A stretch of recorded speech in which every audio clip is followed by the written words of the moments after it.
Within each and every role player lives this homeless character who wants nothing more than to quiet the heartbeat of every living thing that stands in his way.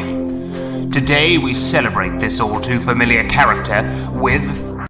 Well now, looky here. It's the Murder Hobo Show.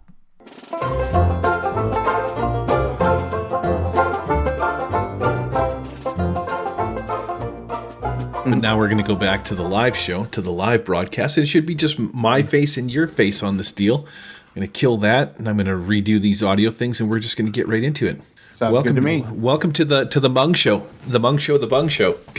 The Gong Show.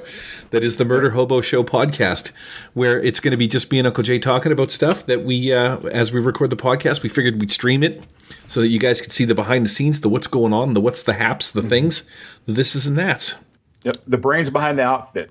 The men behind the throne, so to speak. And, I mean, depending on what kind of throne you think about, or whatever context we're using, I know what throne I'm referring to, but, that depends. Do you guys call it the throne up there in Canada? Yeah. Do you have a bidet? No, man. Have you ever used one? I not on purpose, and not a bidet, but I have used a sink. Oh. What do you mean, like you went in the sink? Let's just say I used a sink. Okay, we're gonna leave it. We're gonna leave it at that. Wow. Yeah, exactly. All right, welcome to the Murder Hobo RPG Show, episode 15, Wrasslin with Men, recorded April 16th, 2020. I'm one of your hosts, Gary, a.k.a. the Murder Hobo, otherwise known as Major IBS, and I am here with Uncle Jay, Uncle J Raz, a.k.a. Captain Colon, my compadre to this side of me, I think. Yep. Yeah, wherever I am. I think Gary's like up here. No, I'm this way. No, I'm this way. So you're that way. There you go. No, I'm the other way. That way. There you go. There you go. There's Gary. Hey, Gary. What's happening? So, yeah, how's it going, man? What have you been up to? Well, I spent the majority of the day sleeping in. I didn't have to work today for some reason, so here I am. Between not working today and doing my stuff here, I've been farting around trying to figure out how to get OBS to work, and I'm trying to find some overlays and things like that to make it look a little bit better than this junk we got going on right now. But this is going to have to do. This is how it's going to be for maybe until next time, and I change it up. I do have a surprise for you when it comes to the OBS thing a little bit later on, but you won't see it until after. So other than that, I've been running my games. We did some Wrasslin on Sunday. Wow, what else did we do, Jay? We did some other things. Well, no, you got to tell us about first and foremost. You got to talk about what you did as far as what's going on in New Haven. I don't know what. That was a fun game, man. There was a new visitor to New Haven, wasn't there? Yeah, damn straight there was. There was a full-on new visitor to New Haven. What was I can't remember what your character's name was. Oh, he was a little hobbit named Wayne. Wayne, that's right. Yeah, Wayne turned into Little Wayne. Wayne showed up and wanted to go all druid class, so he decided he was going to cast a tree into this copper room. So the copper room actually is full of electricity and stuff like that. It was a trap room, and they needed to get this gem off of a pedestal. And in order to get the gem off the pedestal, they got to walk and take huge damage on this electrical floor or find a way around it. And in the process, you ended up summoning a treant. And so I had you roll. You rolled 18, 19, something like that. And then the funniest part was I in Tabletop Simulator, which is mostly where we play role-playing games, 3D environment, very cool, I found a Christmas tree. So you summoned a Christmas treant onto the electrical floor. He's covered in bells, whistles, tinsel, and all sorts of other stuff. So to add a complication to the situation, I had your guy, the Christmas tree, sort of light on fire. And then it lit on fire, and then Emma Wakelin jumped on it and started chopping it with the axe. So now the treant just gets summoned. You've lit it on fire and attacked it. So yeah, I had the treant turn tail and then turn and start attacking you guys. And then Darren, which is Daryl's his character, he jumped on it with his archer guy. So it's like you summoned it and attacked it. So I turned tail on you and I started smashing you guys with the Christmas tree, which was fantastic. It was spectacular, man. That was so much fun. That was what was that? Was it last week? That was 2 Sundays ago. Right, and then so this Sunday we did some Wrasslin, which was a lot of fun. Yeah, on Easter Sunday. In fact, it was pretty much. I didn't know how this was going to go off, but I tell you what. It went off so well that we're going to, that's pretty much the topic of this podcast. We're going to talk about a good bit, about worldwide wrestling. Now that's second edition, and this is the one that just kickstarted? Yes, sir. That's the one that just got kickstarted and kickstarted quite well. Let me tell you. In fact, I got it pulled up right here. That the how much did they? 7,000 was the goal. 7,000 American. They made 55,886. So they blew that goal out of the water. In fact, one would say that they pile drove. I'd say pile drove, I guess, is the proper way to conjugate pile driven or something. But yeah, they suplexed the hell out of that goal. They power bombed the hell out of that goal, I would say, and to use wrestling parlance. They did the four-run smash on it. Man, they guerrillalized it. So yeah, it was whatever the hell that is. They did the Rambo. Yeah, they did a really good job with, I want to say that I got into it kind of late, and they were already hit the goal by then, and I just was like writing it out, and then I think some other people started to get on it too. But yeah, that's why I wanted to kind of bring you on here, or of course, talk about this on our show. And just kind of like go over this successful Kickstarter and go over this game that really I would have never thought in my wildest dreams would be a possibility, but it works, and we're going to talk about that. And I have to adjust my microphone wiener thing that's dangling here. It's starting to fall a little too far down. I don't want to. Sort of like real life. Yeah, I don't want to pop my peas. Very cool. All right, so this is a podcast about role-playing games, and as usual, we're going to ramble incoherently like you just saw once again in an attempt to sound like we know what we're talking about and hope you don't call us utter bullshit. That's right. We're going to talk today about Worldwide Wrestling. We're also going to take our community questions, which is probably a favorite little segment of ours. And also, too, was there something else that you wanted to talk about? Nope, we're going to put a pin in that because we're going to try and keep this bad boy to an hour. We're going to try and keep we have a tendency to ramble a little bit and go off on weird coherent tangents or incoherent tangents in strange directions, like the bidet before we started talking about this. Well, I figure we usually get the toilet talk out of the way first, but then again, it's going to creep back into what we talk about anyway. So, but yeah, that's usually, if you're just tuning in, this is what you expect. RPGs, cool stuff, hot chicks, and digestive problems. Oh, wait a second. Where's the hot chicks? I don't know. I'm just dreaming. The podcast people that listen to this are going to not know. Right. Live. I was live dreaming, not live streaming. That's what it was. I guess you're not running any games. The family's put the kibosh on it. Everybody's doing the stay home thing. So you're SOL. Well, yeah, but I mean, the good thing about it is we're all doing stuff online. I got Worldwide Wrestling that I'm doing for the in between your New Haven campaign, your ICRPG campaign, is I got the other slot going right now with Worldwide Wrestling. But I'm also running Deadlands for some co-workers on Monday nights. We were trying to get that going this past Monday night, but people were having downloading FG problems or whatever. Some person was on Linux and just, told them to get on Wine, and that's usually a decent solution to do that. But and then what is it tomorrow night? I'm running Rippers for a few people, so I'm running a few games online, and then I got this going on. But yeah, all my live campaigns, they in fact say bye to which is sad too because I was playing Wise Guys and Lost Colony, but I'll definitely go back to that stuff because there's new stuff coming out for that.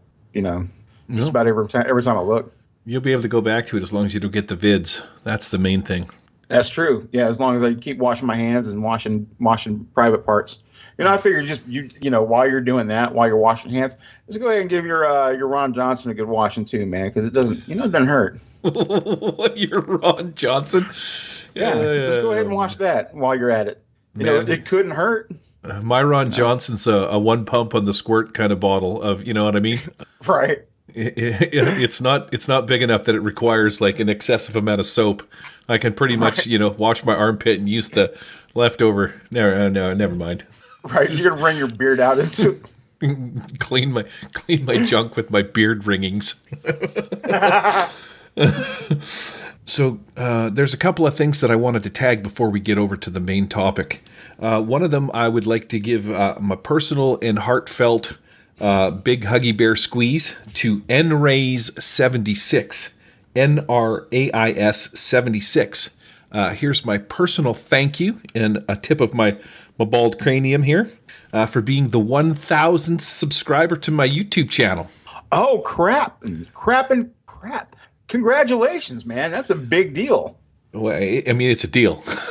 Yeah. No, it's a big deal. There's a 1,000 people out there that are actually paying attention to or looking at. Well, there's probably not. I mean, thanks, Mom, for signing up for all of those extra YouTube channel things that I got going on there. My mom's got like 75 different, YouTube channel names, but I'm there, right? Yep. With the amount of subscribers and the amount of views, I can now monetize my channel, and none of my videos ever get to. I think they want to. I think some of them get up there, but I've got the odd one. Most of them get up to about 800-900 kind of a thing. So I might make $1, right? Right. So I'll make $4 a month, kind of a thing. That'll buy me half a PDF online at DriveThru on sale. Yeah. Yeah. But yeah, thank you very much, NRay76, and to my other 1,000 subscribers on my YouTube channel. It's quite the feeling. I'm actually kind of, a little proud of myself for having my little dinky little side unit kind of a deal, making it this far, which is pretty awesome. Well, let's be real here. Like your subscriber base has grown exponentially since all the quarantine stuff's happened. Like, wouldn't you say that maybe since March or maybe since a couple months ago, that your subscriber base is just exploded? Yep. I was about 600 for quite a while, and then ever since the COVID's lockdown, sort of across the nations and around the worlds and stuff, 400 subscribers this month alone. Mm-hmm. Kind of went through the roof. No, that's awesome. But, I try to – what I've always learned, too, is you always try to follow in somebody's, do what the greats do and try to do it, try to emulate them, but try to do it your own way. I have decided to kick off I'd say it's my inaugural video into YouTube, and that is my little introduction into Fantasy Grounds for Savage Worlds. A lot of people don't know how to just get some stuff started, so I figured I would just create a video and put that online, and it's getting traction. Mm-hmm. I mean, I got 7 subscribers. Wow. I watched it, and you sound like you were so stoned and had such pasty mouth that I felt like I was talking to some friggin' surfer dude. Well, it wasn't so much that I was stoned. It was the I'm on I take Wellbutrin, and that shit gives you cotton mouth like a dude, and I was just sitting down there, and I just realized how badly cotton mouth I was getting. But going back to it, I sound like Jabba the Hutt, where I go, and this is given and Fantasy Grounds. Yeah, I'm like, Jesus Christ, I need to go get something to drink. But my next videos aren't going to be as clammy mouthed as that one is. I apologize. Yeah, it was awesome. It was highly entertaining, and I knew exactly why that was going on, which was pretty funny. Yeah, so you're going to shoot yourself off as the Fantasy Grounds guy. That's kind of what we do here. That we do a lot of online role playing games to try to teach people how to do stuff, and be better GMs, DMs, and learn from our experience and stuff like that. And so the next thing on the list that I wrote down was the Dragons Are Real podcast with Pete Jones. Now, he's got a YouTube channel called Dragons Are Real Podcast, so it's not actually a podcast, it's a YouTube channel. And he's doing reviews and how-tos for things like Map Tool and alternate VTTs. He's got 4 or 5 videos on there now. Shoot over to Dragons Are Real Podcast on YouTube and check that out if you're interested in seeing some of the alternatives that are out there. If you're not looking to sort of skip Fantasy Grounds, Roll20, some of the other big ones. He does things for map tools that show you. That's like a little light action one. And you know what else that I saw on the Patreon stream today there, Jay? What's that? Guess who's doing a VTT? Ooh, who's doing a VTT? Runehammer. No way. Yeah. You know what? So is it going to be Rune 20? Runehammer VTT.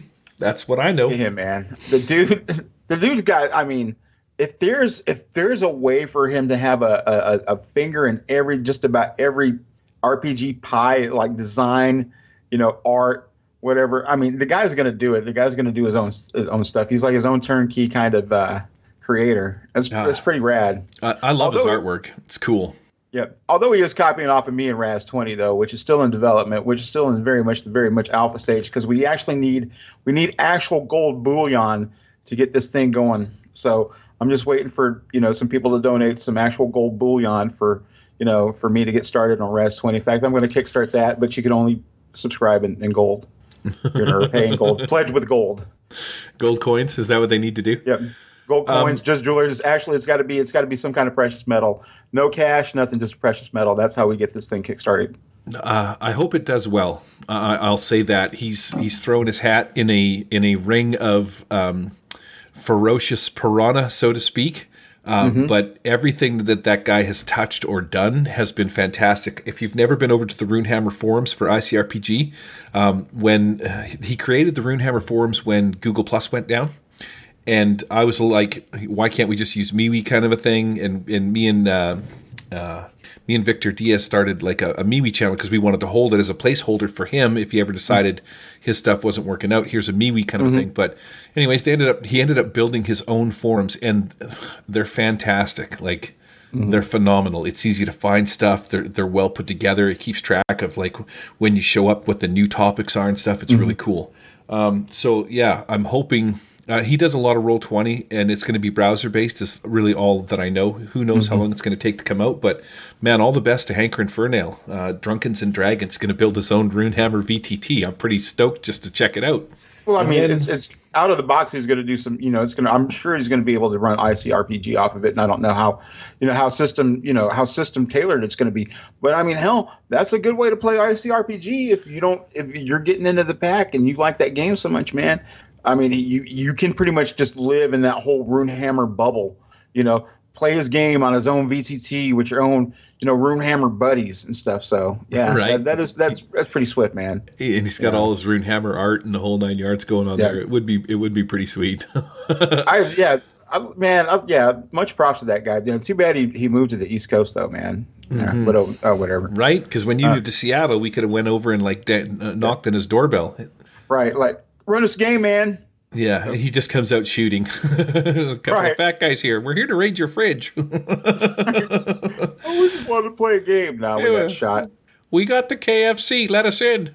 Right. That's what we do. Just bring a bunch of tacos over and maybe let us in. But then again, we are big dudes. So how many tacos are we going to really bring to him?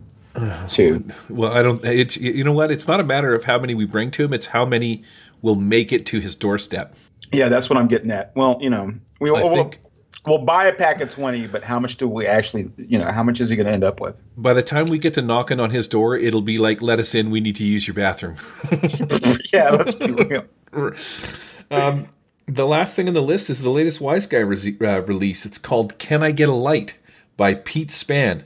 So apparently this is a new Just Insert Imagination release that I wanted to talk about because my buddy Eric from the Wild Die podcast that we do, he's my man. He's my sweet little French lover, my little poutine. His company put this out. I guess it was written by Pete Spawn. I didn't really find much information about it because it just came out. I just noticed it a few minutes before the show, so I just want to throw that out there. If you like Wise Guys, which we do because we think it's fantastic, there's nothing funner than playing friggin' mobster wannabes. This is a new release called Can I Get a Light? I guess you got to go somewhere and burn a building down on somebody, and then hilarity ensues like it always does. That's super awesome. I'm looking forward to like anything Wise Guys related, I'm all over. And any chance I get to play Wise Guys, I'm all over. In fact, I'm playing a Wise Guys. Eric Lamoureux is running a Wise Guys game online. It's locked up, so don't even sign up. The slots are full. I was lucky to get one. He's running Wise Guys. What is it? The name of it is Savage.net. Savage.net. It's the 3T RPG. It's their Savage Worlds convention that sadly got pulled because we can't congregate because of everything. We don't need to be killing people with our contagion. Oh, I thought they shut her down because they didn't have any fish and chips over there anymore in England. That's exactly what it was. They can't. They ran out of beer over there, and so there's no pubs. And so they were going to have Savage Con out in the street. They were going to have it in like a kindergarten, but those guys aren't allowed in your kindergarten. I think if England ran out of beer, there would be a nuclear disaster of such catastrophic proportions that global it would globally impact the world. I think you're right. I think there would just be a mass swarm of pissed off people from that island, like crossing the channel into France just to raid their beer. They'd literally just light the entire island on fire and then swim to France. Right. Okay, well, that's it. Oh, yeah. So anyways, yeah, SavageNet. I don't know. I haven't talked to Harrison. He texted me today, and I forgot to get back to him. Sorry, Harrison. I know you're going to listen to this podcast, but SavageNet is the Savage. Is it? Yeah, Savage.net is this weekend, so it's an online role-playing thing. I think you go there, check that out, throw a few shekels at the 3T RPG podcast. Those guys are freaking awesome. Yep. It's probably my favorite. It's probably my favorite out of the whole schmear. Cool. Okay, we're gonna hit the Wild Die, but let's be real. This is my favorite. This is my favorite podcast. I see how it is. Okay, section 2, worldwide wrestling. Worldwide wrestling.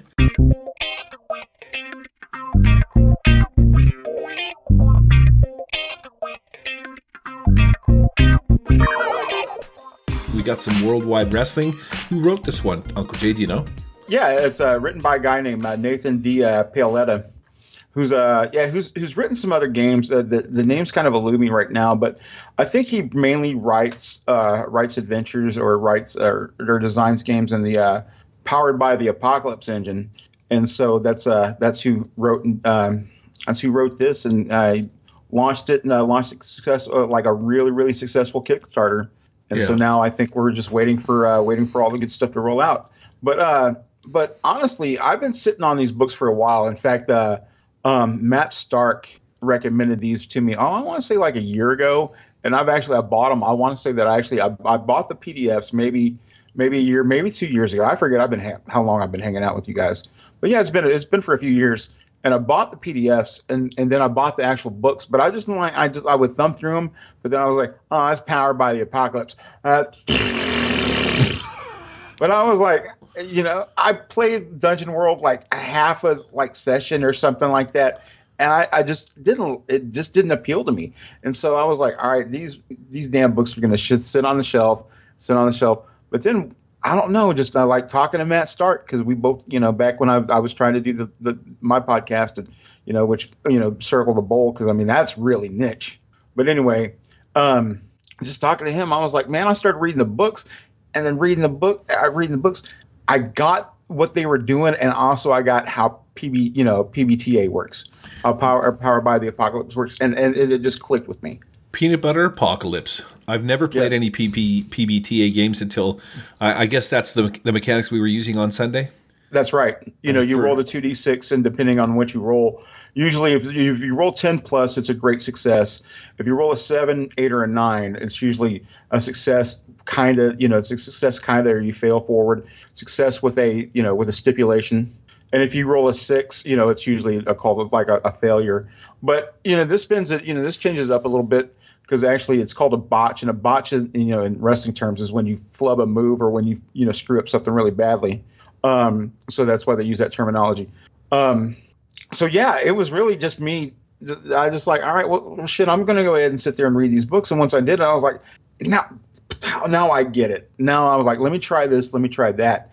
And especially when the best way I usually learn something is I go and build a Fantasy Grounds module, because that means I got to copy and paste all of the different rules and the different moves or whatever, and then I usually commit that to memory, all the copy and pasting I do. So I'm like, oh, okay, so that's how that works. So you Control-C it and then Control-V it into your brain and Control-V it into Fantasy Grounds. Exactly. You know how that works. No. What happens if you Control-V it and it turns out it sucks and you don't want to play it? SOL then. I got to wait for the memory to dump. Wow. Well, right. At least, hopefully better that your memory dumps than other things dump. That's true. So what the F is a pro wrestling RPG? You know what? I've been asking myself that question for a few years now. Me too. I have never, you know what? Now, I don't know about you, Gary, but then again, now I'm just going to be perfectly honest with you. You being a Canadian, it's like, it's like the third national sport. Pro wrestling is. Yeah, pretty much, man. There's some great Canadian wrestlers. Like The Rock. Right, and The Rock. And Stone Cold Steve Austin. No, those guys aren't Canadian. But no, you guys, you have the whole Hart family, and, you have all those guys out, the Rougeaus, and there's that guy that murdered his family, what's his name? Benoit. Yeah, Hulk Hogan. He's Canadian. Yeah, Hulk Hogan. But No, well, I grew up watching wrestling, and there was a lot of Canadian, a lot of Canadian stars and everything like that. So I'm surprised that you didn't grow up watching wrestling because it was big in Vancouver. They had their own promotion and they had their own guys and TV shows and stuff. So I'm surprised you didn't watch it on like Saturday or Sunday mornings or whatever. Oh, I did. I watched a lot of wrestling. I did. Yeah, we had a little arena down here called the Cloverdale Arena, and they would do wrestling and stuff like that down there. So we would go down there and watch that. You get the midgets in, you get the chick fights and stuff like the whole kit and caboodle down there. No, it was a big event when I was a kid. Like that's how I started watching wrestling as a kid, like in Texas, and it started, and it was a big deal because like the grandmas and grandpas would go to the matches. Like old people would be out there in the matches, and like they would bake, like the grandmas would bake cookies for like the good guys, like, oh, Tommy Rich, he's such a good looking boy. And, they'd have a box of cookies, but also in turn, that grandma had a sewing needle or a big ass knitting needle for the bad guys. And they jab them in the ass when they come down the ring. It's like, oh, I can't stand that old Ric Flair, but like, it was really entertaining as a kid, man. My grandma was, she used to watch wrestling with me all the time. I heard, at the time when we were in Texas, she was about 60 and she lived to be 79. So, but yeah, she used to watch wrestling like, and all these guys, and she's like, oh, I can't stand it when they sit there and talk. I just want them to fight and get that. She'd get all hyped when the blood would go in and everything like that too. Grandma's going crazy. So that was awesome. I feel like if you slipped her some drugs or something like that, before you know it, she's coming off the top rope. You're trying to watch TV and she's dropping hammers on you and stuff. No, she would. She also hit you with a foreign object too. She'd hit you with the damn, she'd hit you with the, we had a big wooden spoon like displayed on the wall, and she'd grab that thing off the wall and she'd crack you one with it, man. If you were acting right, Grandma didn't play. Yeah, my dad, when I was a kid, we had a rubber mud flap off of a highway truck because my dad was a trucker. Well, I'm a trucker too. But that was our belt. He took a truck, a Kenworth mud flap, cut it into a friggin' into a belt. So we're going to touch on this question here a little bit, the legs issue. Yeah. Because it's something that I bring up quite often. It's one of the reasons I didn't back the Aliens RPG, and it's also one of the reasons that I didn't back the wrestling RPG. Mm-hmm. So when it comes to the question of legs, we had a really fun game on Sunday when we played this. You had drawn up a ring. We had our little icons in Fantasy Grounds. We drew up our characters. I'm playing a character called the Yukon Yeti. And he's essentially like an Andre the Giant kind of big, strong guy.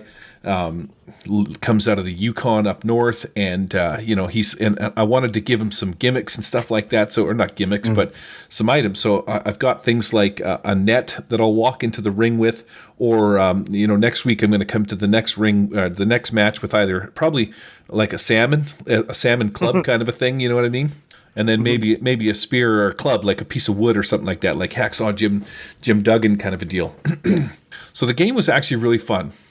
We started off at our prospective corners. We did a tag team match, and it was just basically we hopped in the rings, we squared off, we saw how well we did. Like one of us would win squaring off, and then they get to sort of take over the narration.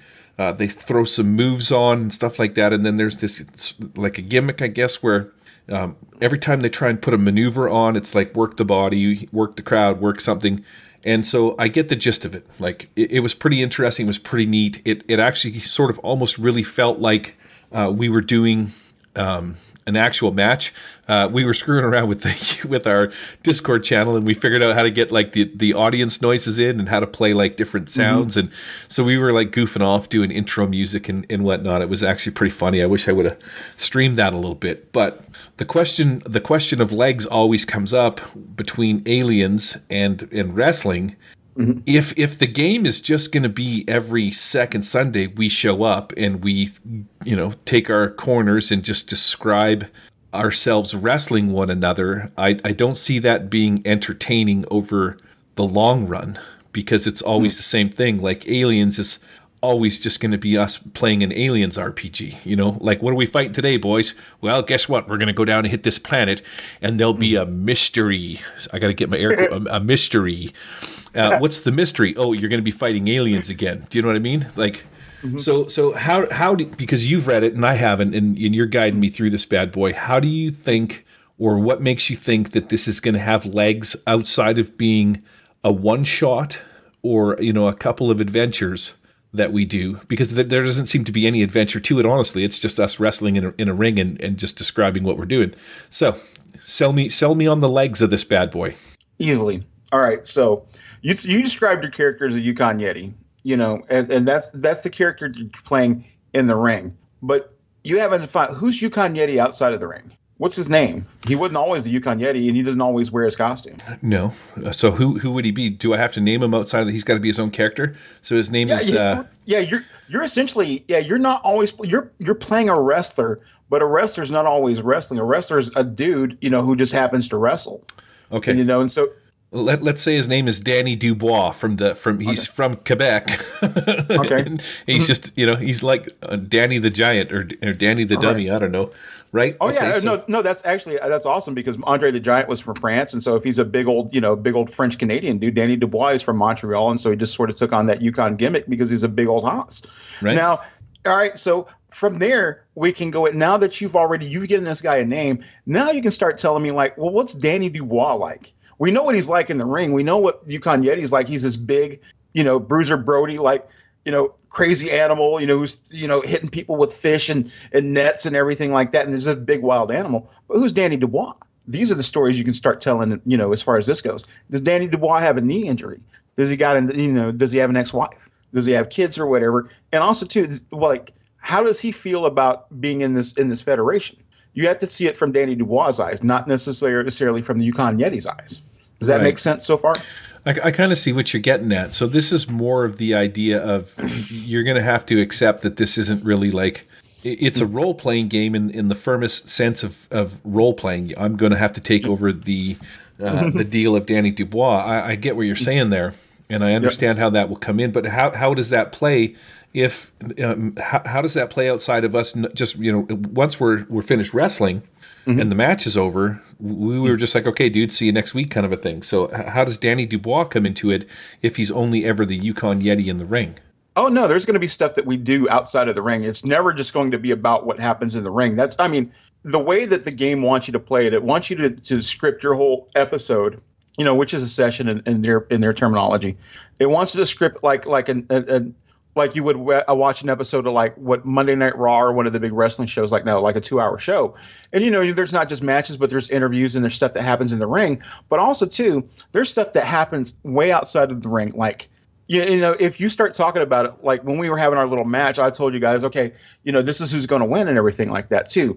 What you can have ideas about, let's say Danny Dubois has to deal with the guy who's making the match, and he's called the booker. And the booker maybe doesn't like Danny Dubois for whatever reason. Maybe he just doesn't like, Frenchies or something like that. And he's like, oh yeah, you're going to lose again. You're going to lose to the smallest guy, and then you're going to lose again next week to this guy over here.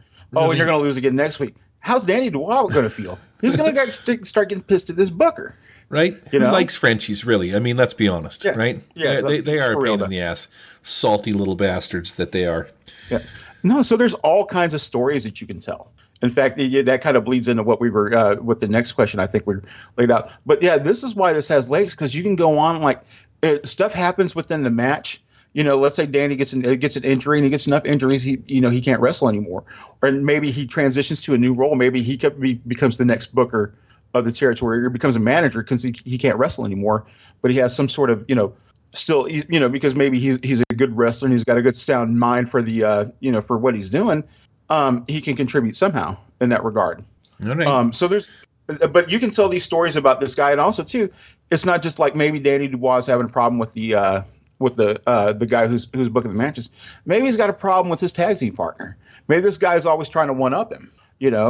Maybe Danny Dubois got some hemorrhoids and he can't get in the ring this night because he's got some Right? Yeah, exactly. Like he ate too much buffalo burgers or something. Too many tacos and went knocking on somebody's door. Right? Yeah, that's bad. What So this uses the power by the apocalypse system. We've sort of discussed that a little bit, which is I haven't played it much. I'm quite familiar with the idea that it's very narrative. One of the reasons that I never got into it is because Lamoureux told me one time that the system itself doesn't have a lot of legs. It's really good for one-shots and mini campaigns and stuff like that, but you eventually get to a point where you get so many bonuses that you can't fail. And I'm like, okay, I see how that kind of works, kind of a thing with the the 2d6 kind of a system.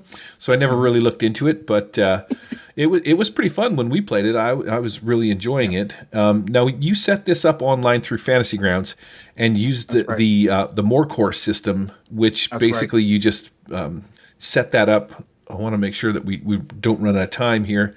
So you set the Morecore up so that you've got how everything works with your work the body, work the crowd, work this, and it's actually not that difficult to play this online. I'd imagine now that if people knew the PBTA system, they would actually probably have an easier time with this. Yeah, they probably would, but also too, it's kind of weird because actually not kind of weird, but it's actually kind of cool because this was written for people who like Wrasslin have never played an RPG before, and then vice versa. People who likes people who like RPGs and Powered by the Apocalypse, can check out Wrasslin. And in fact, just looking through it, this has been one of the top rated like PBTA systems that I've seen like floating around out there. It's always in the top 10 if you look it up. So I was like, why not check this out? And so maybe this was the one to get me into it. And yeah, I can see it. I can see why people dig this. And I'll always just kind of like push like narrative systems away. I like a little more crunch, but this is a good light. It's a good fit, system. Yeah. This might be my favorite sort of system in that sense so far. How much do you need to know about pro wrestling? You don't need to know anything about pro wrestling. You don't even know how to spell pro wrestling. The game, or if you get the PDF, it's not a super big PDF and it's not super big books, but they kind of tell you, they give you like this history about pro wrestling, like how it was, just relegated to being in the, in territories in the 70s and 80s, just like local spots where you had like guys in Vancouver, you had guys in Kentucky, and you had guys in, Florida or whatever. But then, when Vince McMahon, in the 80s, in the mid 80s, he kind of came through and started buying up all these territories and made it national, snatched up all that other stuff. And he was snatching up other people's talent. And so now it's all just one big stew, and it's not entertaining anymore now. So, do you know anybody that can't spell wrestling? I think I do. I think this guy who's got one eye. Yeah, I know. It makes it hard for him to spell things. Oh, really? Oh no. Yeah, they're kind of hard to spell things with the one eye. Yeah. There you go. So yeah, I know one guy. You can't spell his thing. I think we all know who that is. If that person was to have a wrestling, what do you call it? Like a theme, like or, the Yukon Yeti. Gimmick. Gimmick. That's the word I'm looking for. Thanks, Jay. And I didn't even have to say whatchamacallit. Right. If that person was to have a gimmick, what would his gimmick be? I think he needs to rock Old Man Pearson. I think he needs to come out as an old guy, an old crotchety guy, just coming out with like an old robe and everything like that to the ring, and just telling kids, "Stay off my lawn!" And he throws like newspapers at the crowd, Nice. And he throws coffee at him or something. He just comes to the ring, this old crotchety old man, and he's all racist and stuff. And he's like, "You brown people, get out of my yard!" He could get over like Rover, man. Like the people would hate him or they would love him, Yeah. So when they hate him, though, he's a heel, isn't he? Yeah, that's what he's called. He'd be a heel. But then again, some people might think he's just like telling it like it is, and so he might be a babyface, which is a good guy in some parts of the country. Right? He knows all about wrestling. He's just illiterate. That's what it is. Can't read or write. Right. Yeah, poor guy. That's pretty funny. I think that I think you should spend a second here, like 10 seconds, cutting. What do you call that? Cutting promo as Old Man Pearson in his mentally challenged. Yeah, there you go. Do it. Okay. All right. So you want me to do it? I'll tell you what. I'll cut a promo as Old Man Pearson as he would do in the ring. Back in my day, Sonny, we didn't come out the ring wearing these fancy jackets and these robes and stuff. We came out the ring wearing bathrobes like you're supposed to. And that's how I'm going to come to the ring, Sonny. And I'm going to whoop your butt. Oh, crap my pants. See, that's a promo. So I have a question for you, old man Pearson. What you got? These fancy tights make you look like somebody's pinching a hot dog in the middle with your wrinkly thighs and your butt hairs hanging out the bottom, and you look like a like sort of like an overcooked sausage wearing spandex, but that's neither here nor there. The question that I have for you is, do these spandex tights that you have on keep your depends in place properly? Well, let me tell you about that, Mr. Announcer, man. See, back when I was in Nam and we had to go fight Charlie and those other yellow bastards, and what was I talking about?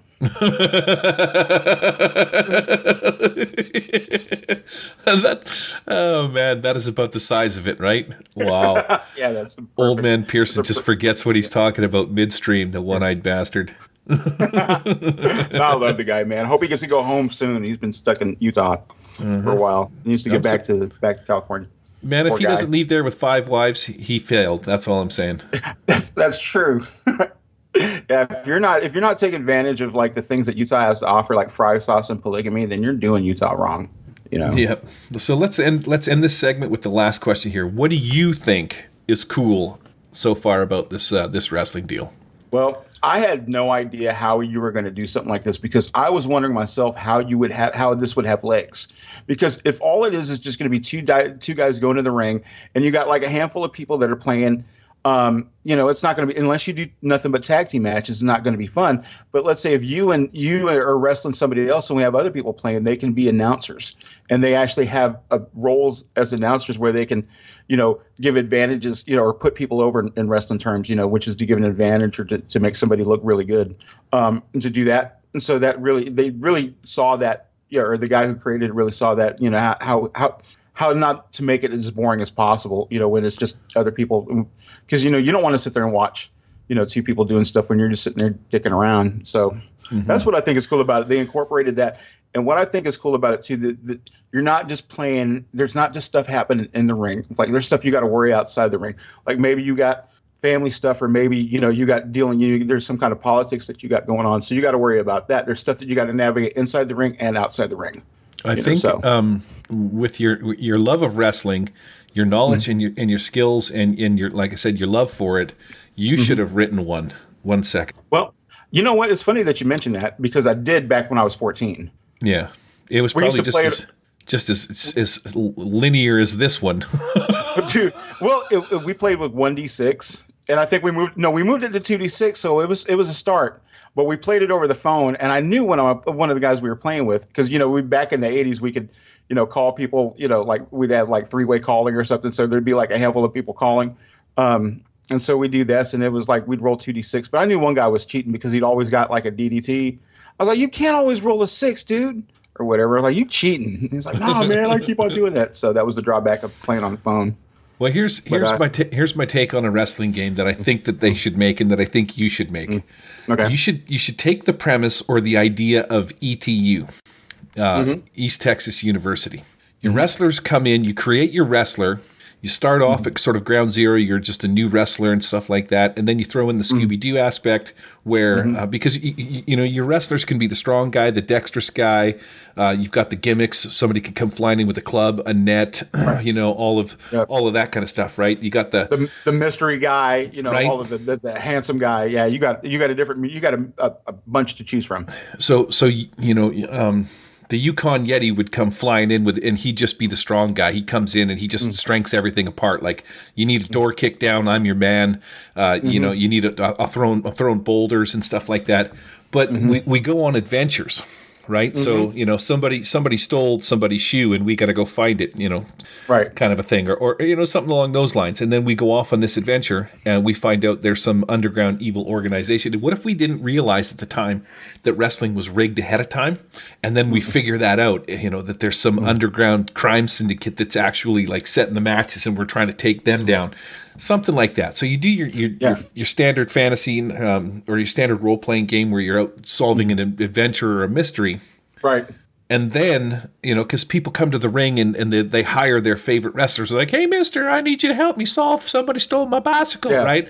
and Yukon, the Yukon Yeti's like, don't worry, little fella. Yukon Yeti's got your back. And then I just grab him by his little tiny head and walk him out. We go solve me and the group, I get the guys together. We go solve the mystery of who stole this kid's bike. And then it ends. That's the first part, right? Just a nice little cheap and easy adventure. But then it ends with us getting in the ring And then we do all the stuff that's in this book here, like all the wrestling maneuvers, and we have the right. And then you get experience points for winning and losing and stuff like that, and then eventually work your way up. And the gist is everybody's trying to be the end contender.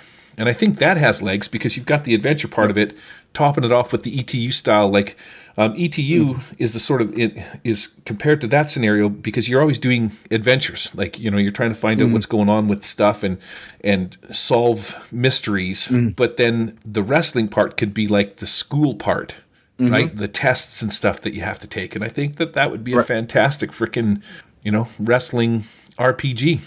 I think you're right too. Where it's not because I have to agree with you where it's just focused on the ring, and that's why I kind of like this because it's not solely focused on the ring.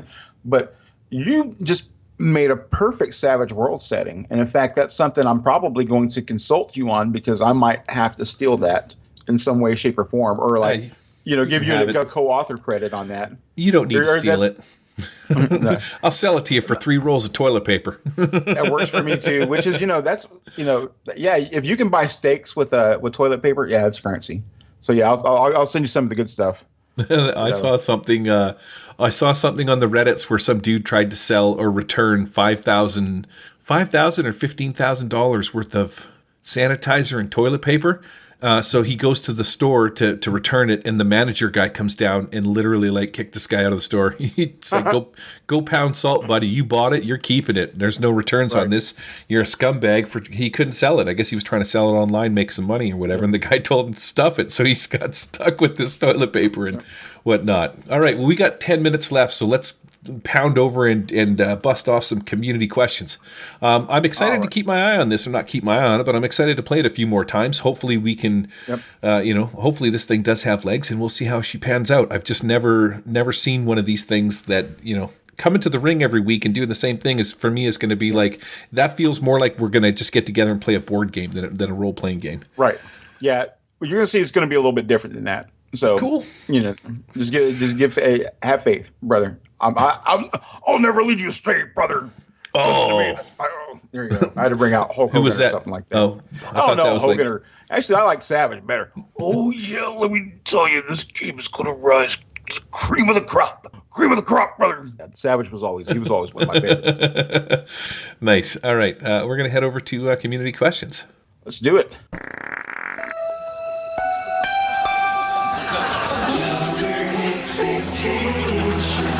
Community questions. What is the first community question we got? Advice and guidance for someone thinking of getting into Suede.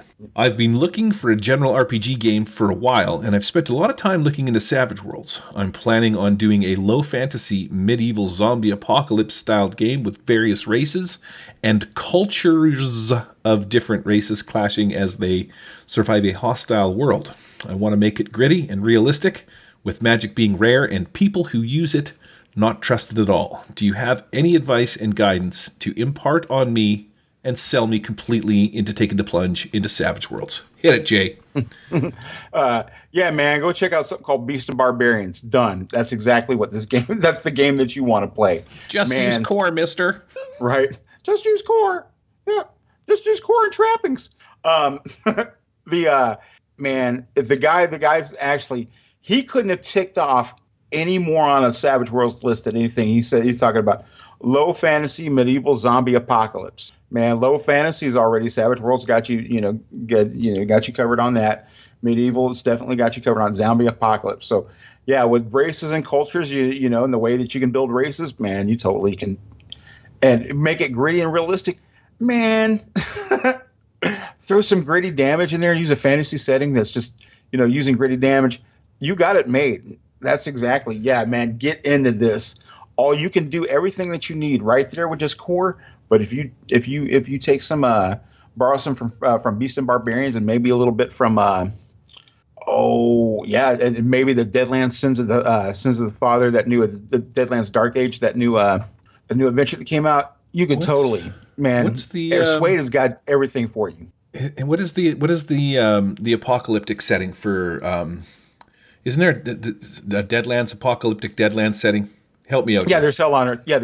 That's the one I was thinking of. Yeah. which is fantastic. My advice for this guy is just hang out for 3-4 months. Get your brain swirling. In a couple of months from now, you're going to get the guys over at Atomic Ninja Studios are going to be introducing a zombie setting called Dead End. We actually interviewed the fellas and have put it on hold because they're putting theirs on hold. But if you don't want to wait for that, you've also got that Lee Zerbanak. You got that guy going on there. He's got a whole full on. I would pick those up in PDF format. You're going to get the. I'm not sure what Lee's one is called, but it's a post-apocalyptic setting. And, that's what is it? War of the Dead or War whatever. of the Dead. Yeah. Yeah. I have such a horrible memory when it comes to this stuff. But his War of the Dead setting's got you covered for pretty much anything you want to know how to get Savage World's zombie apocalypse for now, or just hang out, like I said, for the Atomic Ninja Studios guys. And I forgot my train of thought there. So, yeah, take it away, Jay. No problem. Yeah, we'll move over to the next question. But yeah, Savage Worlds has got you covered, man. Savage Worlds, all you got to do is just look at a couple things and you got it made. In fact, Really Core has got you covered. But anyway, all right, so we're moving on. We're trying to get this done. All right, I'm going to read this question. We're just kind of hanging out here still in the Savage Worlds realm. Combat is frustrating is the name of this question. I'm a new Savage Worlds GM, and my players have been struggling with combat. They're still novices both in XP and playing Savage Worlds. XP, we don't use that anymore. And it aired some grievances to me to say even if they hit something, they never damage it, often leading to combat in 8+ rounds just to get it done. I had them rework their characters so some of them have 8D strengths and a combat edge in last session.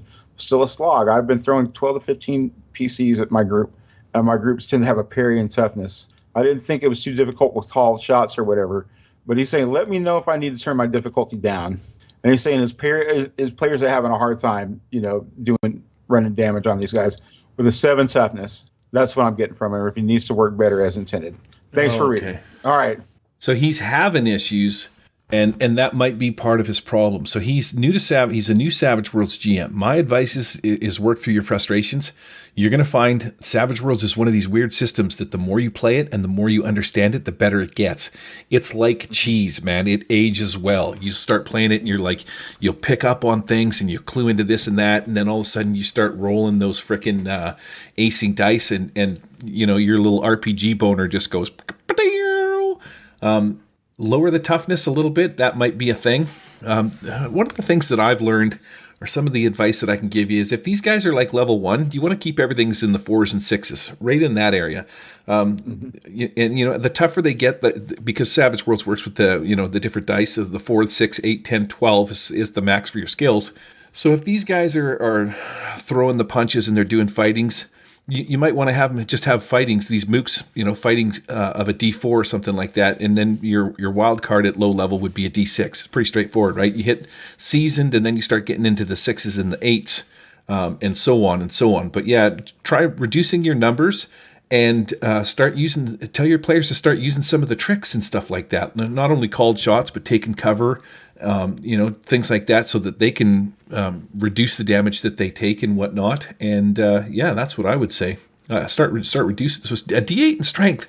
That's not going to help. Your D8 in strength isn't going to help you with your fighting because you're rolling fighting on your weapon, right? You know what? You know what I wonder about this question, and just from reading this, because I've never heard anybody say that they've had trouble killing anything in Savage Worlds before, as long as the damage dice are exploding. I wonder if this guy being new to it doesn't know that damage dice explode. I see this all the time pop up with new Savage Worlds players and new Savage Worlds GMs. Like, you see it in the Savage Worlds Discord a lot, that some people are just like, I've seen it happen.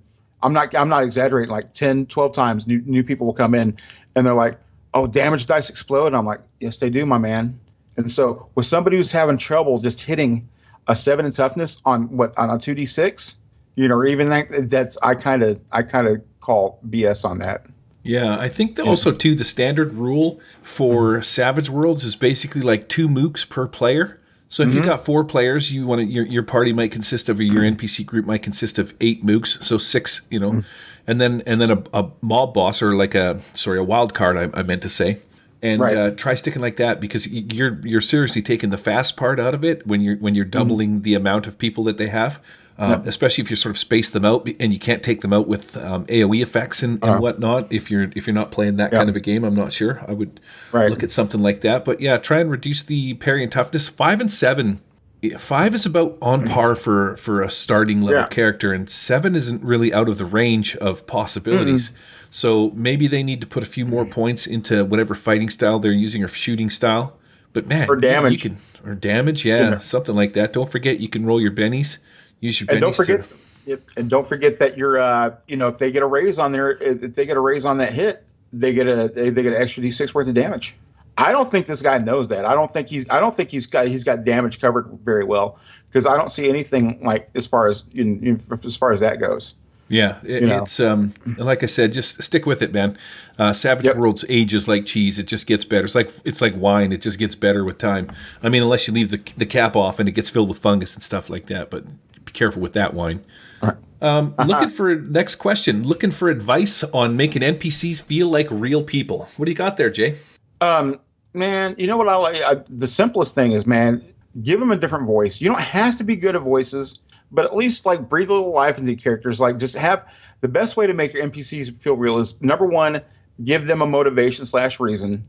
That's the first thing. They have to have a reason for something. And number two, just give them a different voice. Breathe a little life into them. That's all I got to say. Mm-hmm. I'm not going to add any more to it, because that's what I would do too.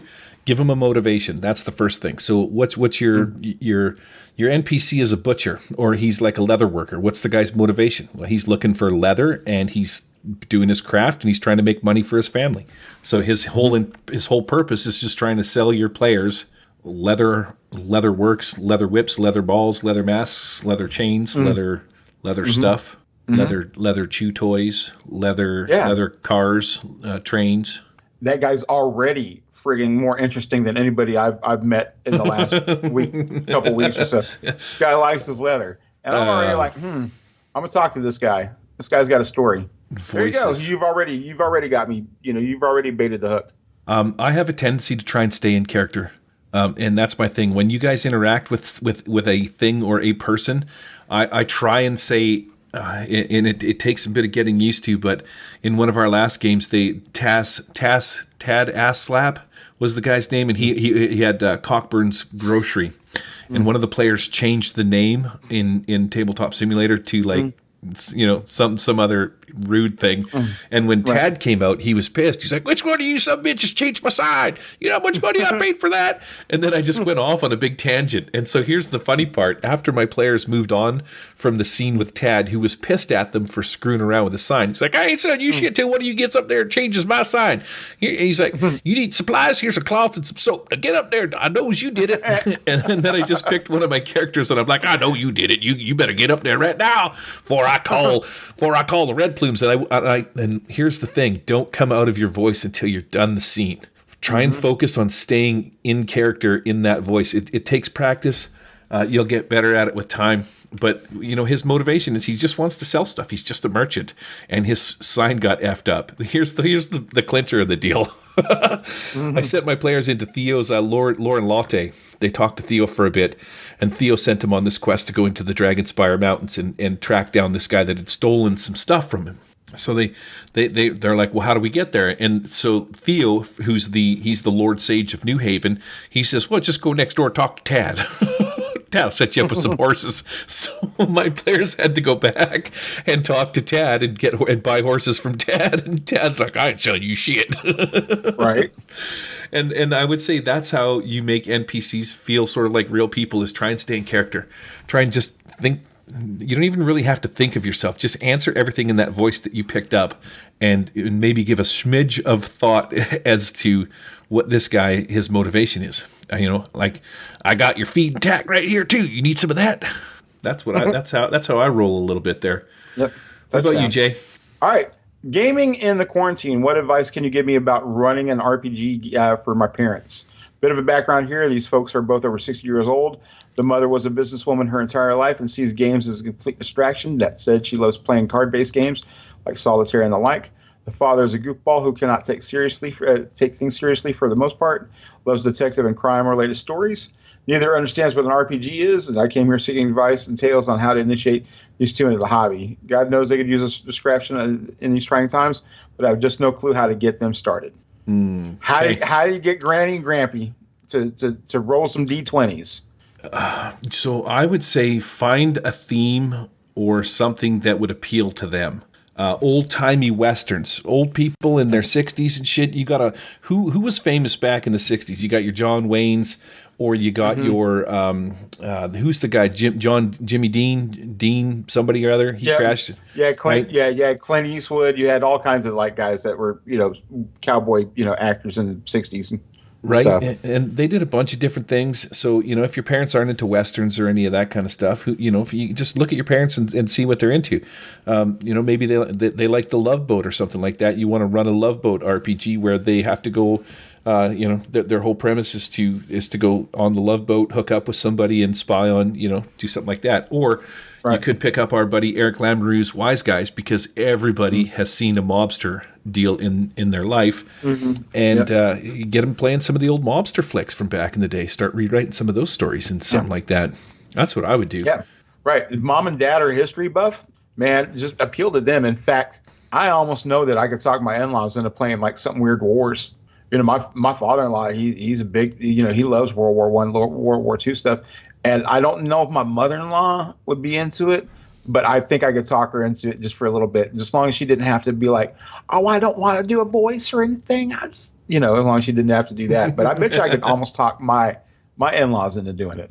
Oh yeah, that would be funny. I'm gonna do a role playing adventure where it is the son is it's an adventure where the son has killed the parents, but they don't know it, and he's got their inheritance. That's right. Jeez, that's a great. Ooh. Yeah, and then you just describe like he lives just a couple of doors down, kind of a thing, but don't let on that you're pretending that it's you that's going to kill them, and then that'll be the whole murder mystery thing right there in a nutshell, right? Yeah. That's what I would do.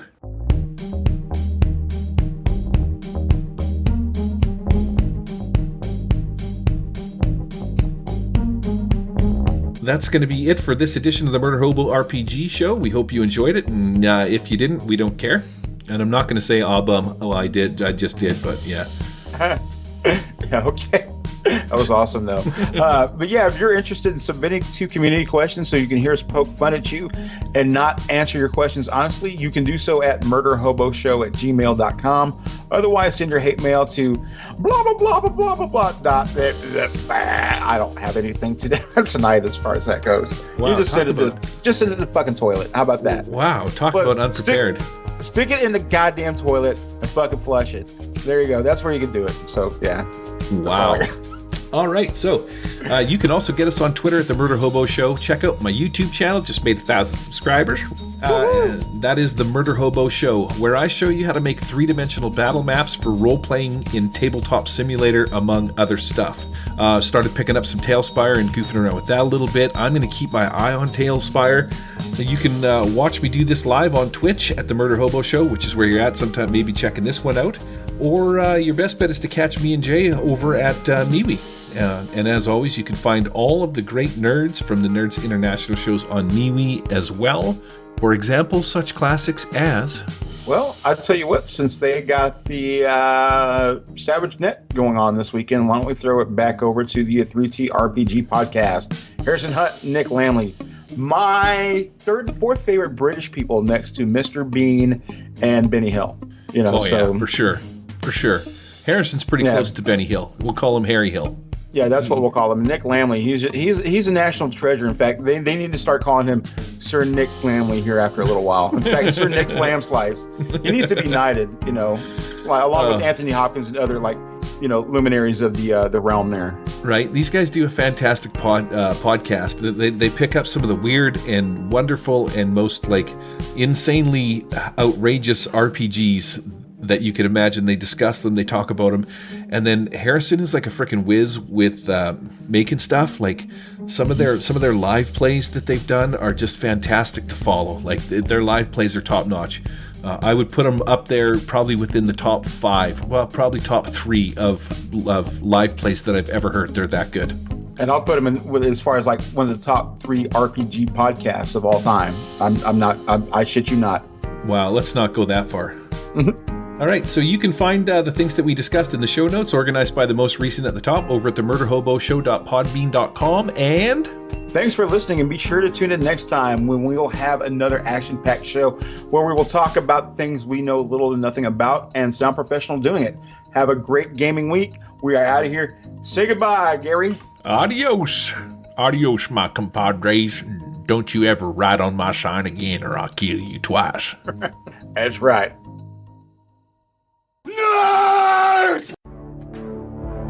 Within each and every role player lives this homeless character who wants nothing more than to quiet the heartbeat of every living thing that stands in his way. Today we celebrate this all too familiar character with... Well now, looky here. It's the Murder Hobo Show.